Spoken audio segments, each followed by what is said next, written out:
Makarantar horar da matasa kan ilimin aiki da inji mai kwakwalwa da ke nan jihar Kano, wato Visible Information Technology, ta horar da ɗalibai kimanin kusan 10,000 a fannin inji mai kwakwalwa.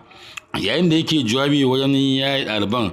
da suka yi kammala katunsu a shekara ta 2025,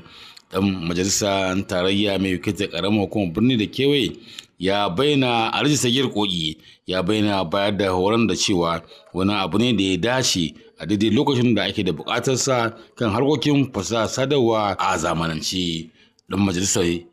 wanda ya samu wakilcin tsohon shugaban ƙaramar hukumar birni da kewaye ya yi kira ga ɗaliban da suka yi kyakkyawan amfani da abin da suka koya wajen gudanar da harkokinsu domin su zamanto abin dogaro da kuma dogaro da kansu. Shi kuwa a jawabinsa tsohon kwamishinan ayyuka na musamman kuma tsohon shugaban ƙaramar hukumar birni da kewaye Alhaji Muktar Ishaq ya kasi jawabi ya mai tsawo kan muhimmancin da shirin horar da matasa ke da shi kan harkokin inji mai kwakwalwa ko wato kwamfuta da fasahar sadarwa musamman a wannan ƙaran da ake da buƙatarsa. Alhaji Muktar Ishaq ya kasi wanda ya ce gidauniyar Muntariya ta daɗe tana bayar da gudunmuwa wajen horar da matasa a fannin inji mai kwakwalwa da fasahar sadarwa, yayin da ya ja hankalin ɗaliban da suka kammala karatunsu da su riko da gaskiya da amana wajen gudanar da ayyukansu. Sama mata kayan aiki don tallafawa da abin da ba zai gagara ba, ko muka ce kada a sake karɓar ko kuma a hannun kowane ɗalibi a ba ɗalibai ilimin kyauta. Ana cikin hikimarsa tun daga aji ɗaya har abu ya zama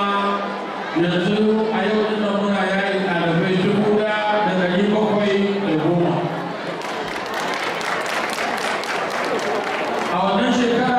mun yayi ɗalibai 774. Shi kowa a jawabinsa shugaban gamayyar ƙungiyar matasa na jam'iyyar APC kuma Alhaji Adamu Muktar Unguwar Gini ya ba Alhaji Muktar Ishaq ya kasai da kuma kwalejin bisa nazari da kuma ba da tallafi da yake yi wajen bayar da horo ga matasa a fannin, inda ya bayyana tsarin da cewa wannan abin ci gaba ne da kuma ƙarfafa matasa gwiwa domin samun sana'o'in ci gabansu. Da farko dai wannan ba abin mamaki ba ne, wanda ya san wani wata Muktar Ishaq ya kasai ya san mutum ne da burinsa da zai ga wani ya ci gaba. Kuma ba wata hanyar da za ka taimaka wa ɗan adam ya ci gaba, hanyar harkar ilimi tana ɗaya daga cikin hanyoyin da za ka taimaki ɗan adam. Jawabinsa shugaban makarantar na Visible Information Technology Institute taɓo tarihin makarantar ya yi, inda ya ce ta yi fice wajen horar da matasa akan a fannin kwamfuta, bayan da ya gode wa jagora Alhaji Muktar Ishaq ya kasai saboda ɗaukar nauyin wasu ɗalibai da suke karatu a kwalejin.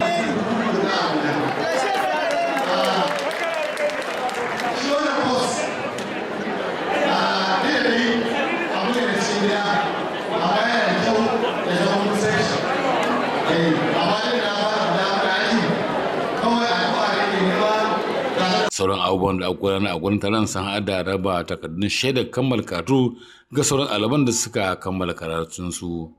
Nuruddin Sani Sheka, labarai.